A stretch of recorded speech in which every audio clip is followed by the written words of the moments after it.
So, start na tayo, no? It's already 12 p.m. So, sige, game. So, good afternoon again. So, for today, we will be discussing the second topic for our finals exam, which is numerical differentiation. Ano? As I've said, we only have last two topics, which includes numerical differentiation and numerical integration. So, for today, we will be discussing numerical differentiation. Now, what is our learning objectives for today? So, learning objective is to discuss and for students to learn what are the different types of numerical differentiation. So, there is a finite differentiation, and under finite differentiation, we have three subtopics. We have the forward differentiation. We have the backward differentiation, forward, backward differentiation, and the central differentiation.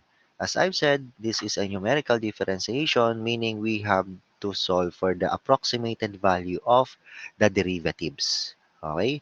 Again, numerical methods, the result we are getting is approximated values only. So definition for numerical differentiation, it is the process of finding the numerical value. So we are looking for the approximated value. So we don't need to derive any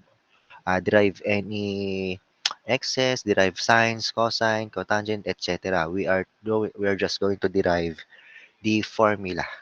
Okay? So we need a numerical value of the derivative of a function at a given point. Okay, take note, at a given point. Okay, when we say at a given point, it means that we have a point of interest on this part. Okay, or point of origin, meaning we are going to start off at this particular point. Okay, most commonly point A. Ano? Point A, point X, etc. But most commonly, point A is our point of interest. Okay? So numerical differentiation, again, as I've said, we are going to be discussing finite difference, which includes forward difference, backward difference, and central difference. Okay? So these are the three different types of graphs. For each corresponding difference, we have the forward difference, again, mm, forward, backward, and the central difference. Now, class, before I proceed, as you can see on this on your screen, can anyone tell me an idea, any idea, what do you think is the difference between the three difference or finite difference are? Ano kaya yung difference diyan? Idea. I'm not asking for the correct answer, just an idea or a thought. What is the difference between the three based on these graphs?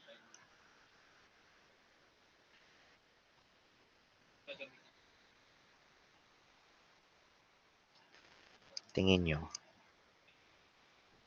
Wala? Magko-call na lang ako. Idea lang po ha. Hindi naman necessarily yung tamang sagot. Sige nga. Um, ayun. O, formula. Siyempre, formula. Ano? Ano pa?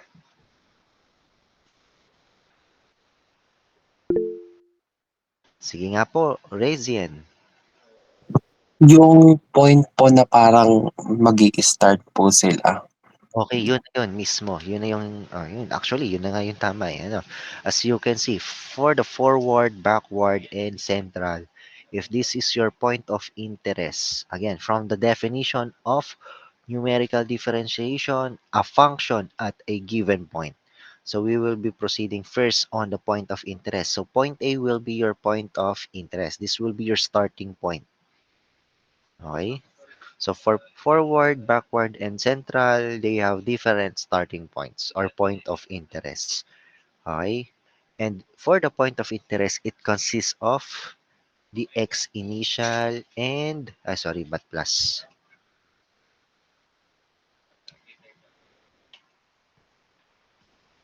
It consists of the x initial and also f of x initial.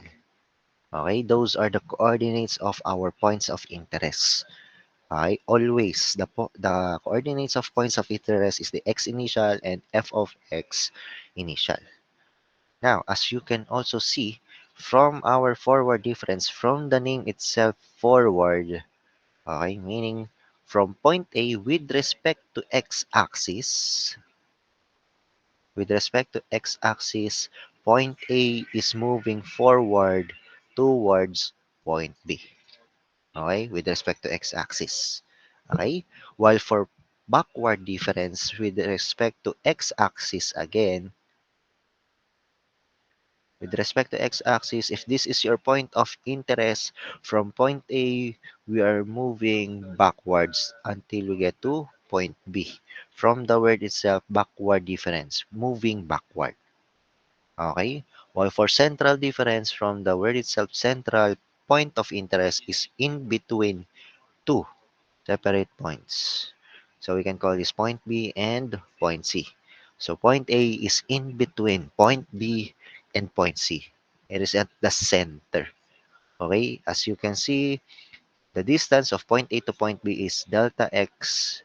As for the backward, delta x, and so on for the central, which is from point A to point B, the distance is delta x, and point A to point C is same also, delta x2.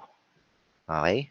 Now, basing on this graph, you can formulate or you can express an expression or formula or equation or an equation using this graph just by observation from the word difference. And since this is a numerical differentiation and also we are looking for the value of a derivative of a function. Okay, from the definition of a numerical differentiation, again, a derivative of a function, our function is f of x initial. Okay? But we are looking for the numerical value of a derivative. So meaning the value of f of x prime. F prime x initial. This is what we are looking for. Ano? So how are we going to get the formula for f prime x initial? Wait lang ha.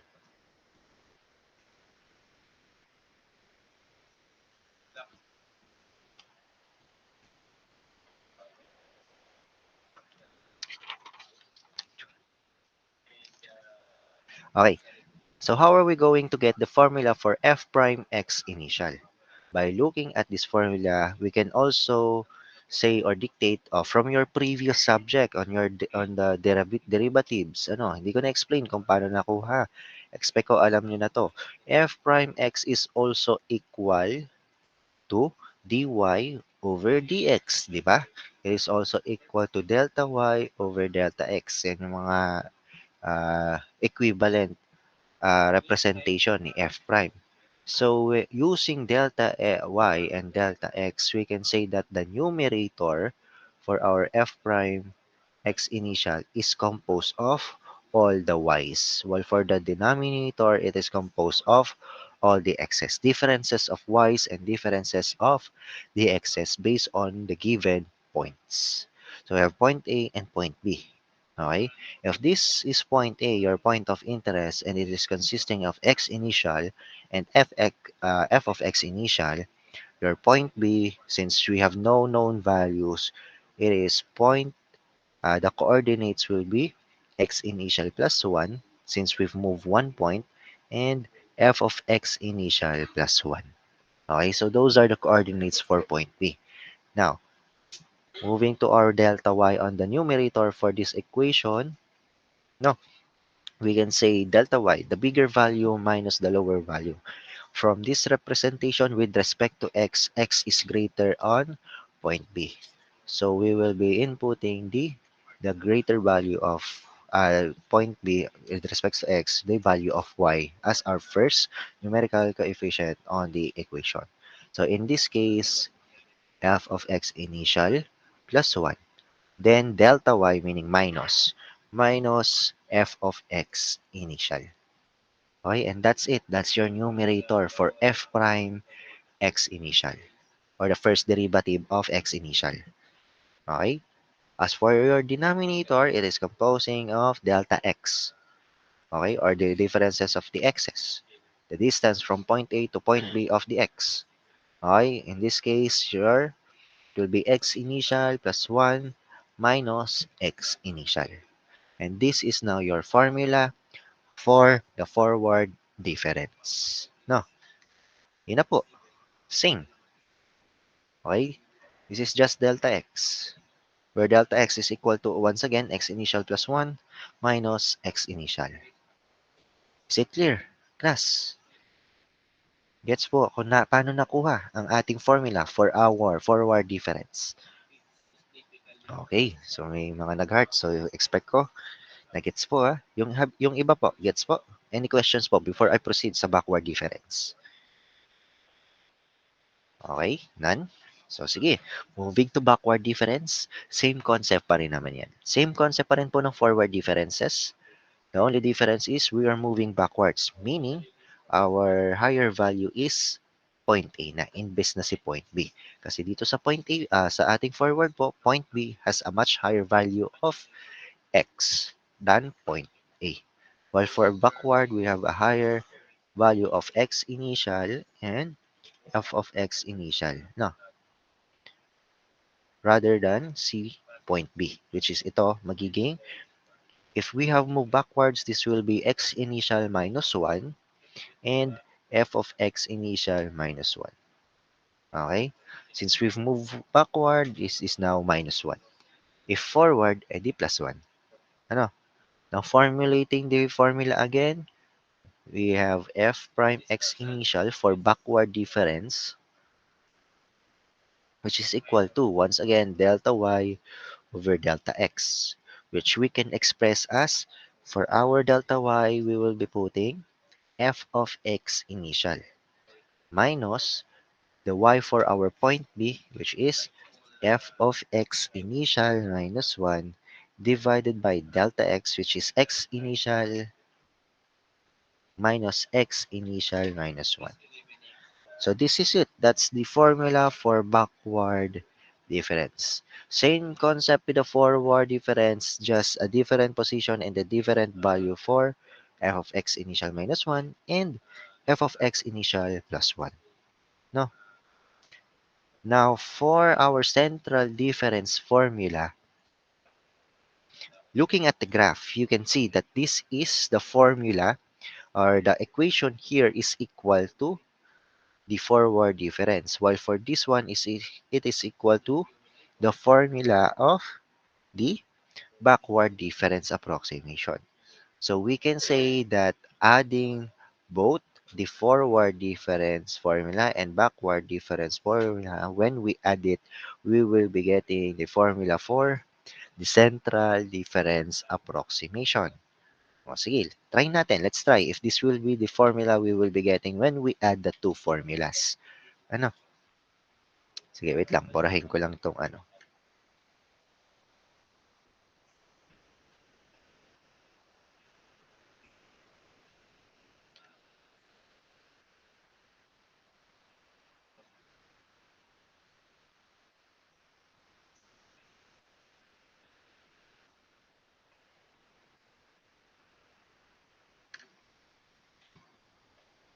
Ah, adding the two formulas of the forward difference and backward difference.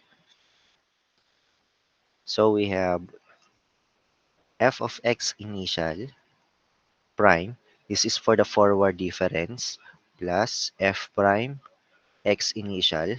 This is for the backward difference, which is equal to. So the equal to,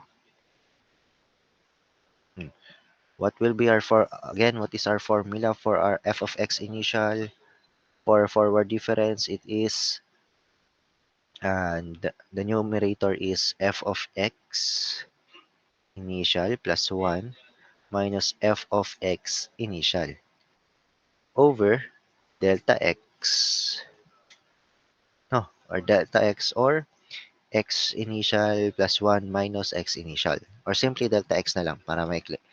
Then we are to add the backward difference formula. We have f of x initial, this one, minus f of x initial minus 1 divided by delta x again.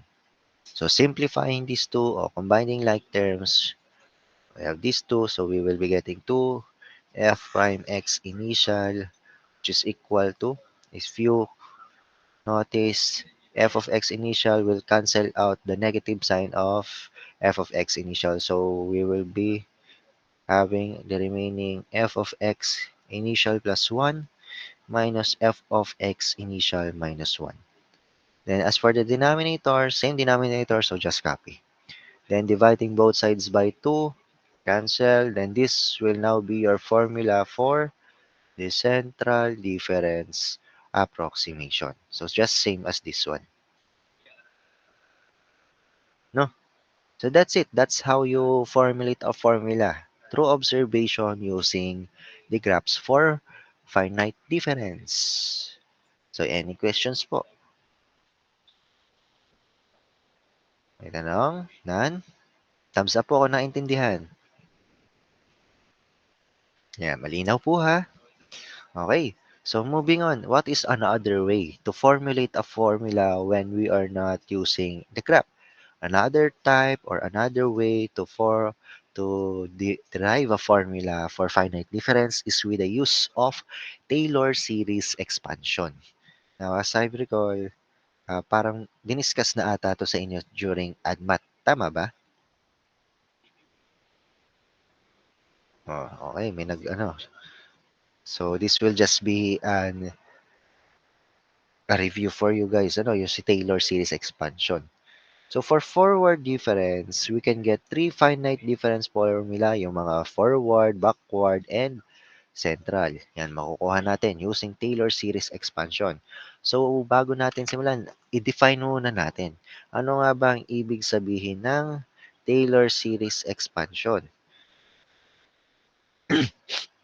So, Taylor series expansion, sabi dito, wala palang nakalagay dyan, no? So, si Taylor, sige, sasabihin ko na lang yung natatandaan ko. Si Taylor series expansion, it is a series. Yan, from the word series itself. Wala yung aking yun. So, from the word series itself, it is a series, okay?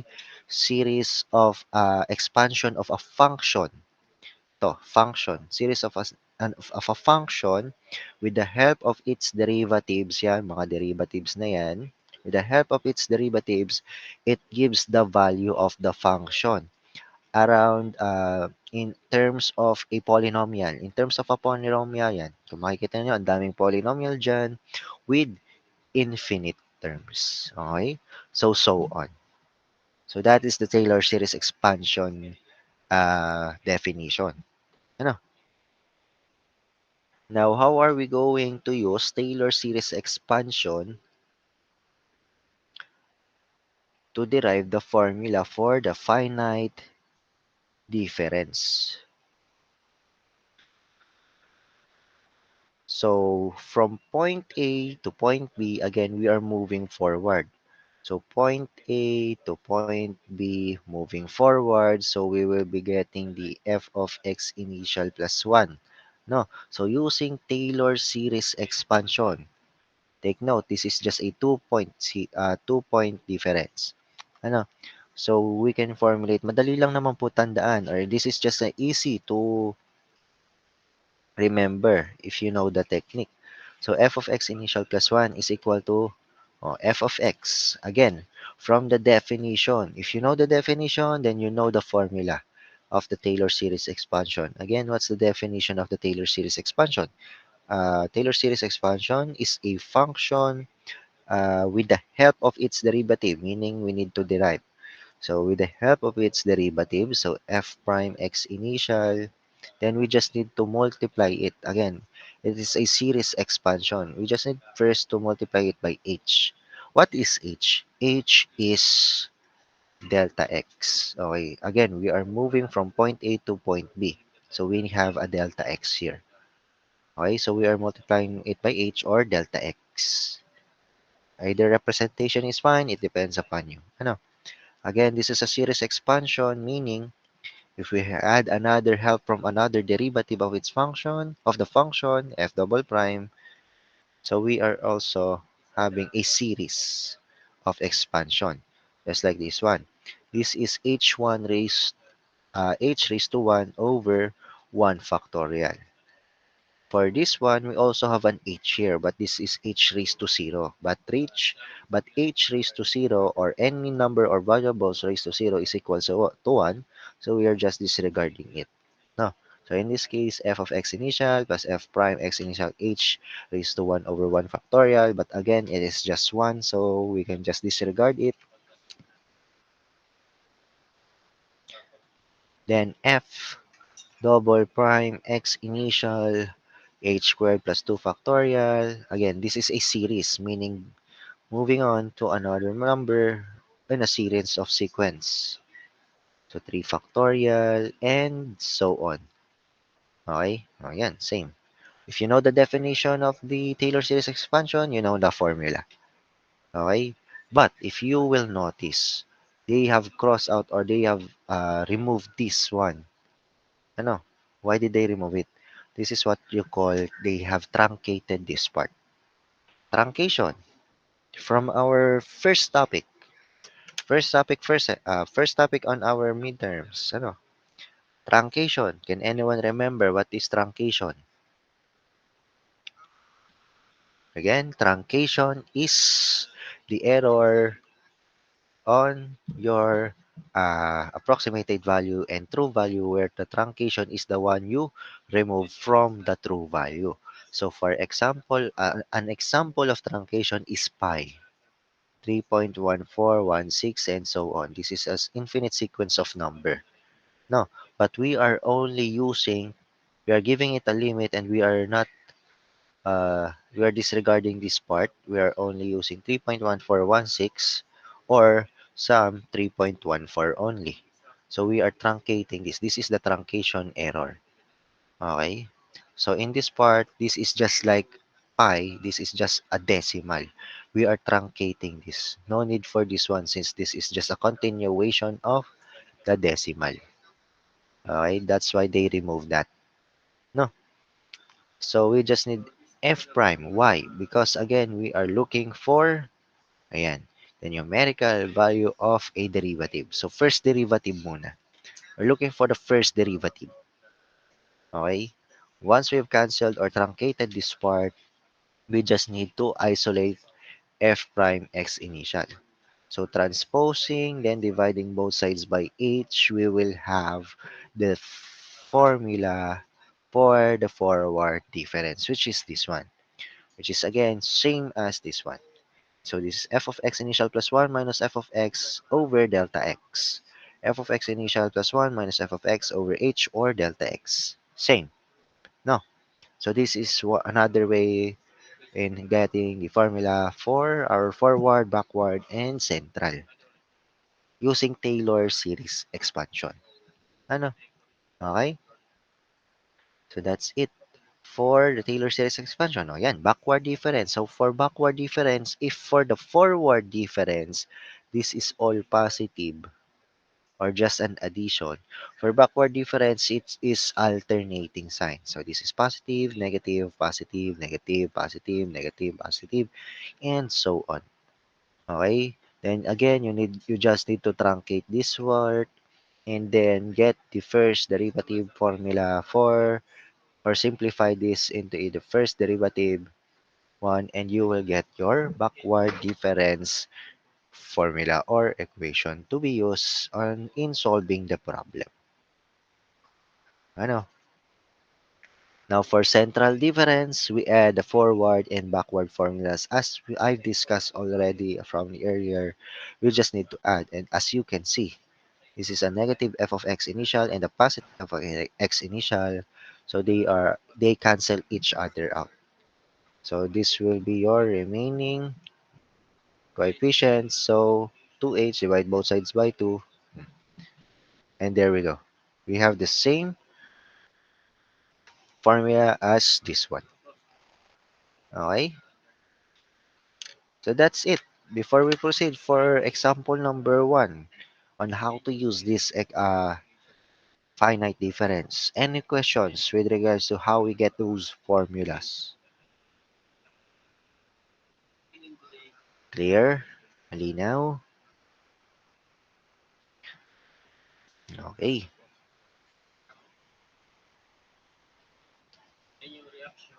So moving on to example number 1. Yan, example number 1. Let f of x equals x squared. Now we are given a 3 sets of points. So we have point 1, point 2, and point 3. Now find the approximated value of f prime 1 using forward, backward, and central difference. Now, before you proceed in solving, you first need to identify what is your point of interest. O class, sa tingin nyo, ano po yung point of interest natin dyan? Saan tayo mag start? Point 1, point 2, or point 3? Any idea lang? Idea lang po, not necessarily yung tama. Pili lang kayo, point 1, point 2, or point 3. Tingin nyo. Point 2 po. Point 2, o yun, tama yun. Bakit kaya sa point 2?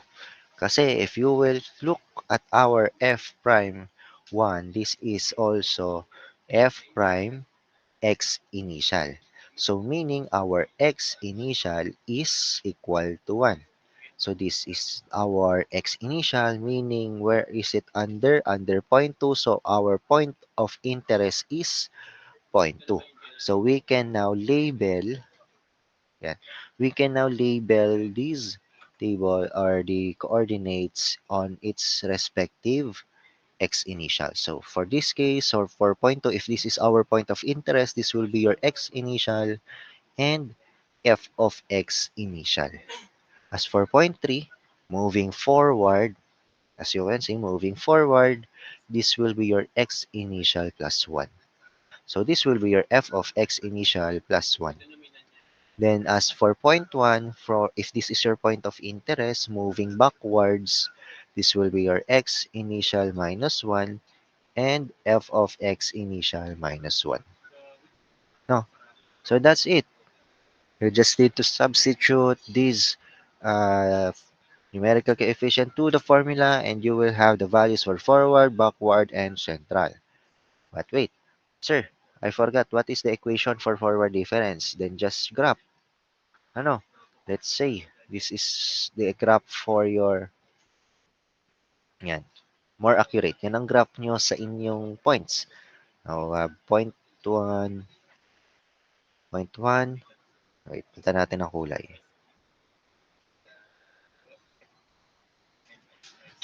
We have point 1, point 2, and point 3. Extending or plotting the points. Plotting the coordinates rather. Ayan. If this is your point of interest, si point 2, so x initial will be 1 and this will be 1. For point 3, this will be 1.5 and this will be 2.25. For point 1, this will be 0.25 and this will be 0.5. Now, if this is your point of interest, moving forward from point 2 to point 3, again, we are getting the f prime x initial, which is also equal to delta y over delta x. So, using the coordinates of point 2 and point 3, difference lang ng delta y, tapos divide lang ng delta x. Ano? So, letter A, forward difference, delta y, point 2, point 3. So, 2.25 minus 1, since yun po yung ating y, divided by delta x. Yung x natin na involved dito sa point 2 and point 3, we have 1.5 minus 1. Ano po sagot natin dito? Sige nga po class, pakikuha ng calculator nyo. Madali lang yan. We have 2.5, tama ba? Opo, sir. Yes po. Yun, 2.5. Ano? That's it. Yun na po sagot natin. That is the approximate value using forward difference for our f prime 1. As for letter B naman po, backward difference. So, from point 2 going to point 1. Ano? So, we have values of y, backward difference. So, values of y, we have 1 and 0.25. So, 1 minus 0.25 divided by 1 minus 0.5. Ano pong sagot natin dyan? 1.5. Okay, so 1.5, yun na po. Okay? And then lastly, for our forward and back, for our central difference, so letter C, addition lang. Ito daw, i-add lang nito, tapos divided by 2. Ano? At saka ang delta x naman natin po is all dito, hindi nagbabago yan ha. Kung ano ang delta x natin from point 2 to point 3, dapat yun din yung point 1 to point 2, which is in this case 0.5. Ano, again, formula for our central difference is f of x initial plus 1 minus f of x initial minus 1, then 2 divided by delta x. Substituting the values. O, ano ba ang values natin dito? Ang ating f of x initial plus 1, 2.25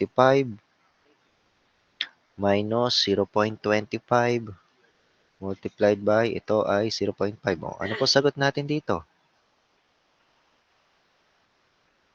2.25, 2. Ano? Tama? Yes po. O, yun na. Ano? That's it. Or you can use a shortcut method when solving for the central difference. Again, ano po yung definition ko kanina sa central difference when I'm discussing it earlier? I said, addition lang po yan ng forward difference and backward difference. Ano? Kasi ito yan. Tapos, kung mapapansin nyo, yung distance nito equal lang naman. So, i-divide nyo lang sa 2 yan. Ano? So, meaning 2.5 plus 1.5 divided by 2, yun na po yung sagot. So, ito 4/2. Ayan, equals sa 2. O, yun na. Central difference, same pa rin. Ano? Ganun lang po ang ating forward, backward, and central difference. If 2 points ang given. Okay? Yan po yung pinaka-basic. 2 points lang yung given. Malinaw po. Any questions po before we proceed sa 3 points naman? Wala naman po. Okay? So, proceeding to the 3-point difference. Solving for forward, backward, and central pa din. Ano? Yan. So, for 3-point forward difference, ganito po ang representation natin. Ano? So, we have A1, A2, A3, f of x initial, f of x initial plus 1, and f of x initial plus 2. So, bakit po meron tayong mga A1, A2, A3? This is because ito pong A1 f of x initial, yan po yung galing point A. While for this one, kung igagraph natin ha. Hmm. So, ito yung point A. Yan yung x initial natin, yung katapat. Point B, x initial plus 1. So, which is this one, point B. Then, point C, moving from point A, so 1, then 2. So, ito ay x initial plus 2. Okay? But yet again, ito pong distance ng point A to point B, delta x yan. And so, as point B to point C. Equal lang po yung delta x nila. Okay? Then, class, paano naman po itong A1, A2, A3, sir? Fix na po ang values niyan. Okay? Meron na po tayong values para dyan, which is this one. Ano? Dito po, pinakita lang kung paano nakuha yung values ni A1, A2, and A3. So, papakita ko din sa inyo kung paano nga ba nakuha yan. Ano? Yun nga lang, ito, dito. May tatandaan tayo. Itong equations na to. Three equations, which is A1 plus A2 plus A3 is equal to 0. H times the quantity A2 plus 2A3 is equal to 1. And lastly, H squared over 2 factorial times the quantity A2 plus 4A3 is equal to 0. Ano, sir, paano yun? Sasaulihin pa namin po yan? Hindi na. Actually, makukuha nyo naman to once you have expanded this formula. Pag nag-expand kayo in-expand nyo yung formula na to, makukuha nyo tong tatlo dapat. Okay? So, ipapakita ko sa inyo kung paano nakuha itong negative 3 over 2h, 4 over 2h, and negative 1 over 2h. Okay? O, wait lang. Lipat lang ako sa whiteboard.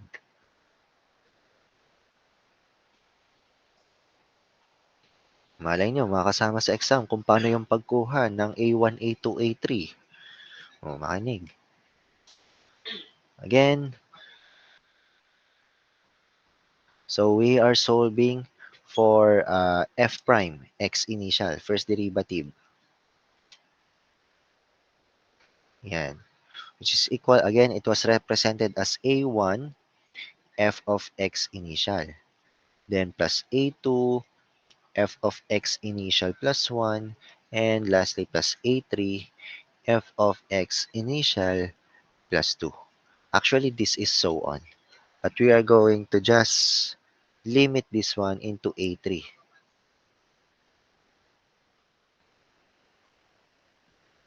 Okay? We're going to truncate it until A3 only. Okay? So, first one, expand by using Taylor series expansion. Okay? So, for A1, f of x initial, there's no series of expansion for A1 f of x initial. So, we just are going to copy it. F prime x initial is equal to, re-represent ko lang yung f of x initial into fi para hindi nakakalito kasi f of x initial na dito eh. Ano? So, represent ko lang as fi lang yan. Nandito. Okay, so we have a1 fi. Okay? Plus a2. Now, this has an expansion which was discussed dun kanina sa Taylor series expansion. F of x initial, di ba? Yun yung nakalagay na f of x initial plus 1. Tapos may nakalagay, yan yung f of x initial. O, dito ka na lang sulat.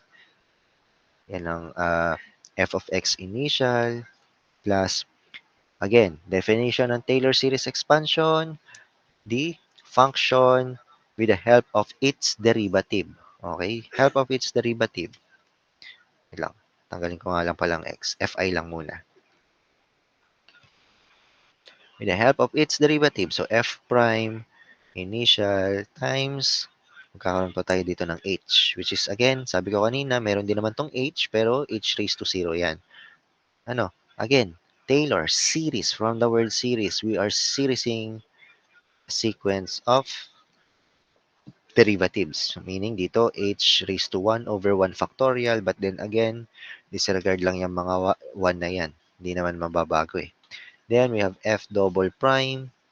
Then, h squared over 2 factorial. Kung ilan yung prime dyan, yan lang din yung exponent and yung ating factorial. Then, we have f triple prime, h cube over 3 factorial, and so on. Then, we also have an a3. So, a3, same concept lang po nandito sa ating point B. Ano? Only difference is this one. So again, copy lang fi plus f prime I. This is the difference. Magkakaroon po tayo dito ng 2. Imbis na h lamang, we have 2h. Why? Because if you will see at the graph, itong point A natin, point B, and point C. Again, distance ni point A to point B, delta x or h. Then, si point B to point C, same lang, delta x or h. Pero ang ating hinahanap is point A to point C. So, 2 delta x or 2h. That is why we have now a 2h in this formula. Okay? Okay. So, proceeding on the example, this is a series, h raised to 1 over 1 factorial. Then we have f double prime I 2h quantity squared over 2 factorial. We are to distribute the exponent on all the numerator under here. Okay? Then f triple prime I 2h cube over 3 factorial and so on. Okay? Once we have expanded the series, we are to truncate this one. Hanggang double prime lang tayo dito. Ita-truncate natin to.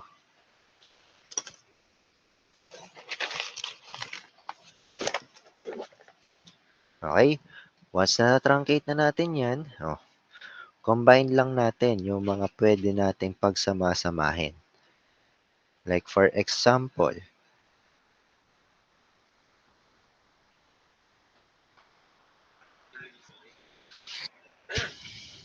yan.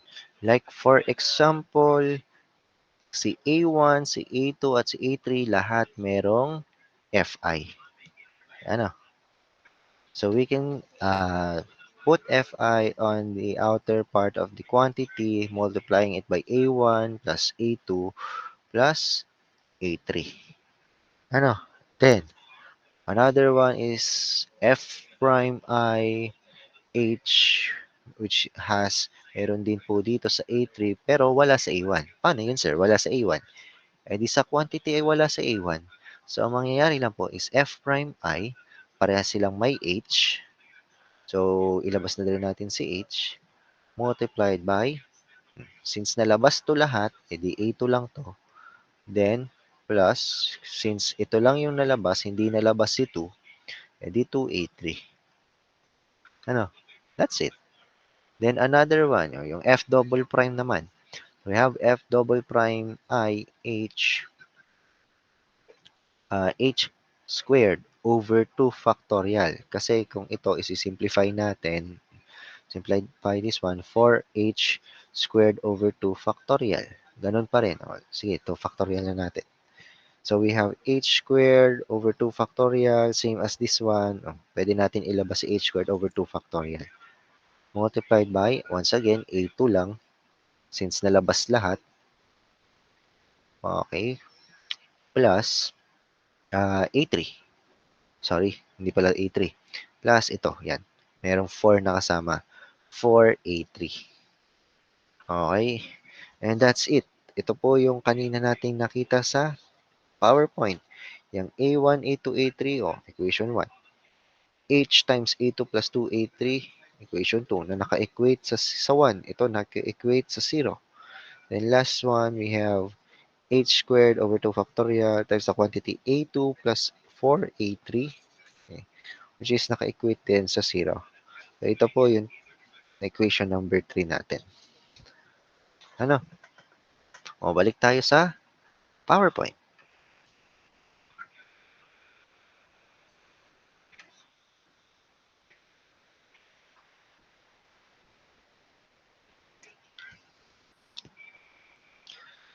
Once we have expanded, ayan. Ito yung sinasabi ko. O, di ba? Nakuha din naman natin yan. Ano? We just need to equate it into 0, 1, 0. Okay? Hindi ko lang alam kung saan po nanggaling yung 0, 1, 0 na yan. I've tried to search for it pero hindi ko makita. Ano na lang. Ang ano na lang natin dito is, ang nakita ko or yung na-search ko kasi, according dun sa nakita ko, rule na daw po siya. I don't know kung sino nakaimbento ng rule din na to, pero I'll try to search pa kung sino yung nagsabi and paano talaga nakuha yung 010 na yan. Pero doon sa nakita ko kasi nakalagay rule na daw siya. Okay? So may nakasolve na po na mathematician na ito po talaga yung ginagamit. So edi sundin na lang muna natin ngayon habang hindi ko pa nakikita. Ano? If makita ko, di explain ko ulit sa inyo kung bakit 010 yung ginamit.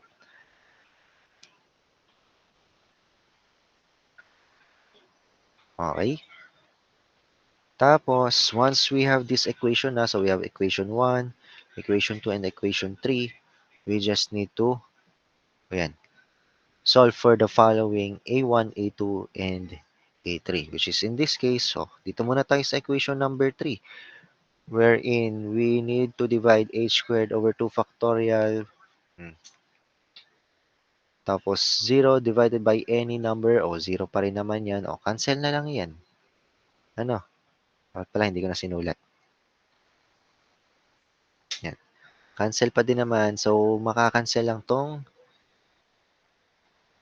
h squared natin. Makakancel lang tong h squared and 2 factorial. Okay? So, now we can represent a2 into negative 4a3.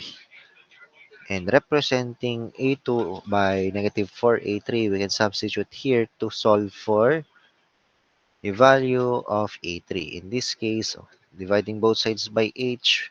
So we have ang a2 natin, negative 4a3 plus 2a3, which is equal to 1. Divide both sides by 8, 1 over h. Simplify, we have negative 2a3, which is equal to 1 over h. Then, divide both sides by negative 2, so we have a3, which is equal to negative 1 over 2h. Ayun na. So same lang. Okay? So we now have the value for A3. Substituting lang yung values dito, we will have A2 is equal to negative 4 times negative 1 over 2H. Ayun. Cancel lang yung negative sign. A2 is 4 over 2H. And lastly, using this one, we can solve for the value of A1. So A1 is equal to ang ating A2, we have for 2h, sige, transpose na natin. Transpose. So, it will be negative 4 over 2h. Then, transposing a3, positive 1 over 2h. Then, simplify a1 is equal to negative 3 over 2h. Ayun na. Nakuha na natin yung values ni a1, ni a2, and ni a3. Okay? Pero pwede nyo naman tandaan na. Ito na po yung formula. Ayan na mismo. Pinakita ko lang kung paano nakuha yung A1, A2, and A3. Pero ito naman po yung ginagamit. Pero malay nyo, makasama kung paano kuhanin yung A1, A2, A3 sa exam. Okay? As for the backward difference, same concept as our forward difference. Ganun lang din po ang gagawin yan. Kung nakalimutan yung formula, pwede kayo maganyan. Basta alam niyo yung Taylor series expansion. Same concept, but the only difference, pag sinimplify nyo yan, pag ginawa nyo ulit yung ganitong way, yan, maiiba lang po yung mga signage natin dyan. Okay, pagdating kay backward difference. As you can see, same pa rin naman yung makukuha. Positive lang dito, negative, then positive. Magkakaiba. Okay? That's it. Yun na po yung formula natin ng 3-point forward difference and 3-point backward difference. Sir, paano naman po yung central difference? Sa tingin nyo, class, idea lang po. Ano kaya sa tingin nyo mangyayari sa difference sa central difference formula? Paano po yung equation niya? Idea, anyone po?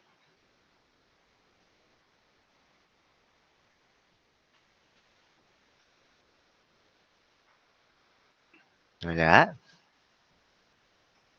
Idea lang. Hindi naman necessarily yung tama yung hinahanap ko.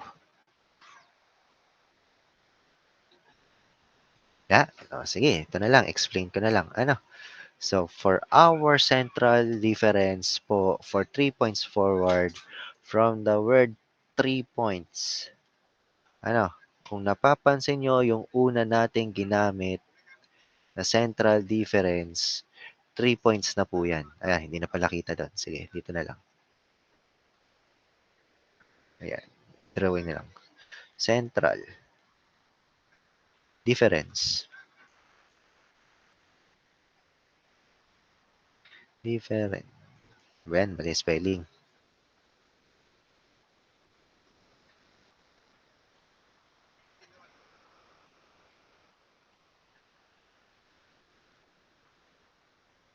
Kung i-graph nyo, di ba yung kanina, alin ang point of interest po natin dito? Yung nasa gitna. Si point A, si point B, and si point C. 3 points na po yan. So, moving forward and moving backward. Meaning, equation ng forward difference dito and backward difference, ganun pa rin po. Wala pong pinagbago. Since 3 points na naman po ito. 1, 2, and 3. Meaning, ito pa rin po yung equation natin. Yan, ito pa rin po. Pagdating sa 3-point central difference formula. Okay? Malinaw po doon. Any questions po regarding dito sa pagkuha natin ng mga formula for 3 points? Wala? Okay. So, ang discussion naman natin hanggang 3 points lang. Ano? Pero kung gusto niyo mag-explore, pwede kayong mag-search paano kuhanin yung mga 5 point difference na yan, 7 point difference na yan. Ang kailangan nyo lang naman kasi malaman is yung Taylor expansion. Once you know the Taylor expansion, you can solve for the equation for 5 points, 7 points, 9 points, etc. Ano, hahaba lang ng hahaba yung formula nyo. Okay, may pattern din yan kung mapapansin nyo. Ano, tsaka dito sa forward difference, backward difference, madali lang po yan tandaan. 143 lang yan, oh. 143, oh. Di ba? 143, I love you. Ano? Or I hate you. Pagdating naman dito, oh, di-divide lang ng 2h. Then, if forward difference po yan, oh, negative, positive, negative. Ganun lang. Madali nang tandaan. Ano? Pagdating naman sa backward difference, same pa rin naman. 143 pa rin yan. Dinivide lang ng 2h. Yun lang, nauna lang dito is positive. Tapos alternating signs. Ano? Yun, technique lang yun. Paano madaling matandaan. Okay? So, proceed tayo sa example. Example number 2. Use a 3-point forward difference, backward difference, and central difference formula and find the value when f prime of 1 and f prime 1.1. So, class, so we have here, we're given a set of points. So, 1, 2, 3, 4, 5, 6, and 7. So, alin po ang point of interest natin dyan? Point 3 po. Okay, si Point point 3. Bakit si point 3? Kasi again, ito po ay pwede nating i-represent as f prime x initial kung saan ang x initial po natin ay 1.1 which is ito or 1.10. Ano? Meaning kung lelabelan po natin yan, wait lang, yan, green, para hindi masakit sa mata. Kung lelabelan po natin yan, ito na po ang x initial natin. Ano? And then, moving forward, x initial plus 1, x initial plus 2, x initial plus 3, and so on and so on. Moving backward naman po, x initial minus 1, then x initial minus 2. Okay, so ito po ang point of interest natin. Diyan tayo magigitna or magsisimula. Diyan tayo magfo-focus.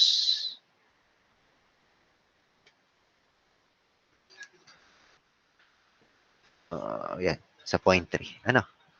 Now, for the formula of forward difference, again, 1, 4, 3 lang po yan. Then, mauuna si negative, positive, negative.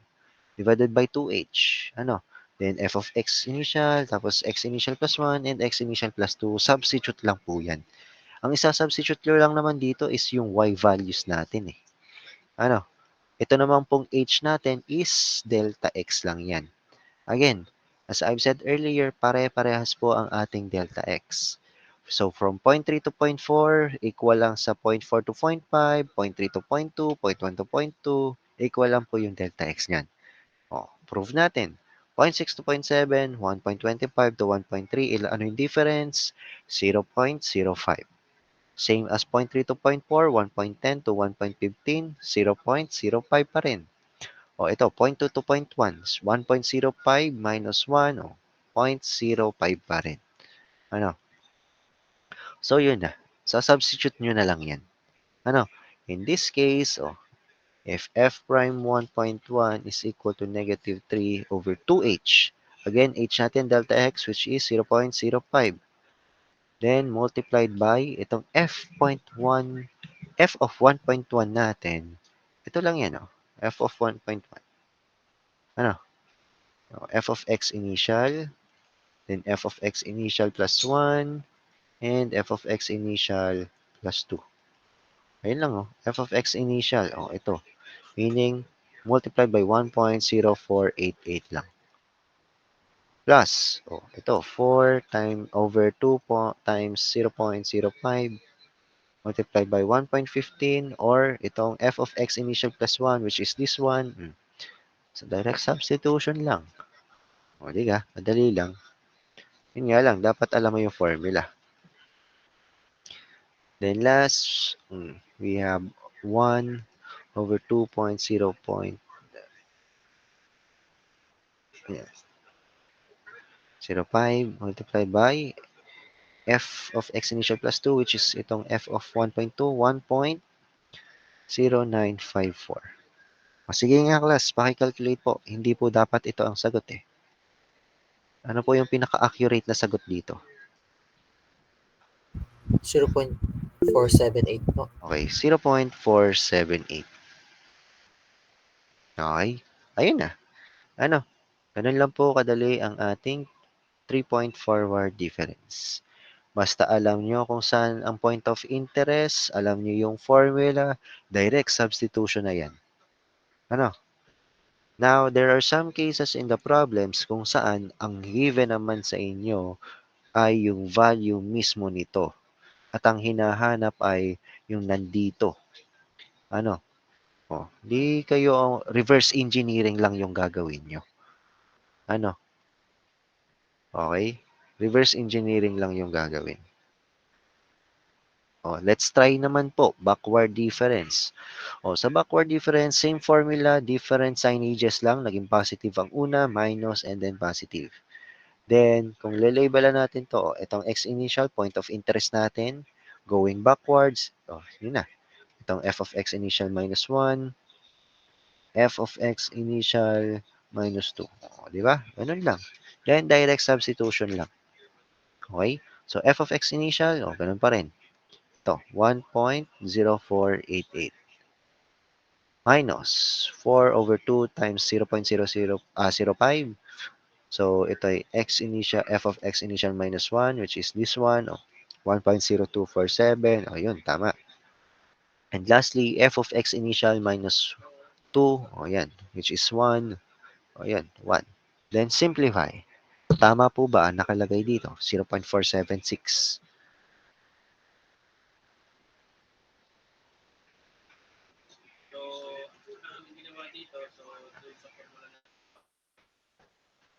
Tama po? Yun. Yes daw, kung may nag-heart react pa. So, ganun lang po ang ating backward. And then lastly, for our central difference, as I've discussed earlier, same lang po yung ating formula for the central difference and dun sa nauna nating explanation kanina. Since 3 points na po agad ang nire-represent niya. Kung ito nasa gitna, 3 points agad yan.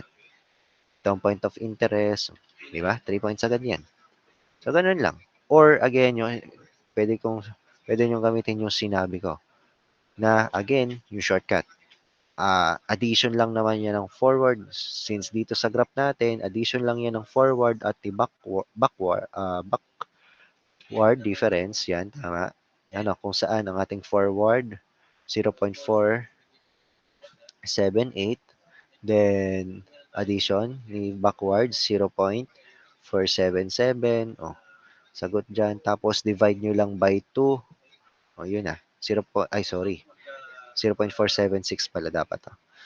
0.477 dapat ang lalabas dyan. Okay? Malinaw po yun, class. Any questions po with regards to the 3-point difference? Questions, clarifications, or mabilis po ba ako? Pwede natin balikan if may questions kayo or hindi naintindihan.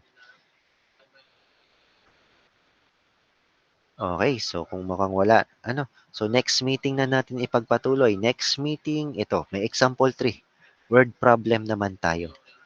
Bigyan ko lang kayo ng insight before we end our meeting. Class, ano po kaya ang delta x dito natin? Ang delta x po natin, kung ito yung x is difference nitong dalawa.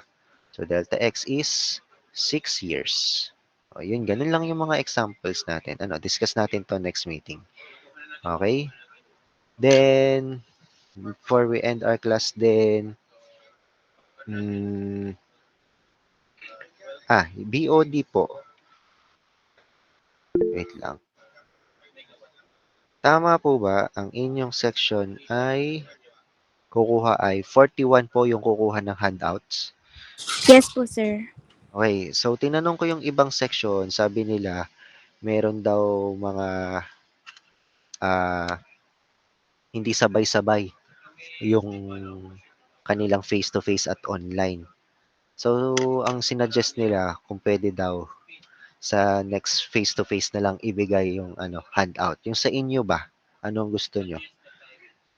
Sa face-to-face na lang din natin? Yes po, sir. Sa Sige. face-to-face na lang din po. So, bale, Sunday. Tama ba? Sunday face-to-face natin. Opo. Okay, sige. Doon ko na lang ibibigay yung handouts niyo, ha? Okay, if no more questions, thank you for attending. See you next Saturday. Online muna tayo. Okay? Thank you po.